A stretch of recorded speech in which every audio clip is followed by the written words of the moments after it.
This is an N95 mask. While many may be familiar with this item due to the COVID-19 pandemic, South Asians who live in the 39 of 40 cities considered to have the worst air pollution levels in the world as of 2023, according to IQ Air, have likely been familiar with this item long before. Due to the harmful air pollutants that they encounter, South Asians have been recommended to wear N95 masks daily. Caused by vehicular traffic emissions, biomass fuels, and industrial activities, and exacerbated by meteorological factors, the air pollution levels that South Asians are exposed to pose a significant risk to their cardiovascular health, leading to approximately 7 million deaths globally as stated by the World Health Organization. The specific pollutants threatening the health of South Asians varies greatly across the region. However, in this lesson, we'll focus on particulate matter, a combination of organic compounds such as ammonium, nitrate, sulfate, and others. Specifically in this lesson, we'll focus on PM 2.5, which is particulate matter with a diameter of 2.5 micrometers, and the risk it poses to South Asians' cardiovascular health. The smaller the diameter of particulate matter, the greater its ability to reach the bloodstream.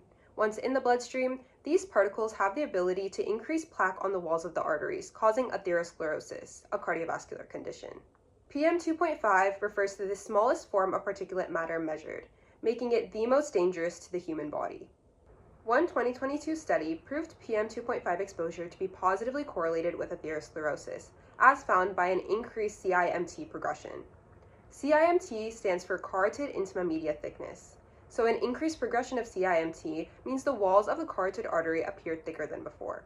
A 2024 study proved that those who are exposed to PM 2.5 and have high genetic risk have greater than 4 times the likelihood of developing coronary artery disease than those who have low risk and low exposure.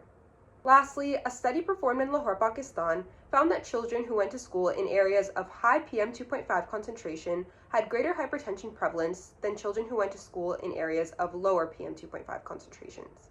While these studies provide valuable information on the cardiovascular risk factors of PM 2.5 exposure, they aren't without their own limitations. While the 2022 study had limitations in cardiovascular exams and models, the 2024 study used a limited sample size. Lastly, the cross-sectional study performed in Pakistan failed to completely control for pollutants other than PM 2.5, which may have caused variations in the study's results. Ultimately, the substantial air pollution levels in South Asia pose a significant risk to South Asians' cardiovascular health. Government intervention is crucial in order to mitigate this public health crisis.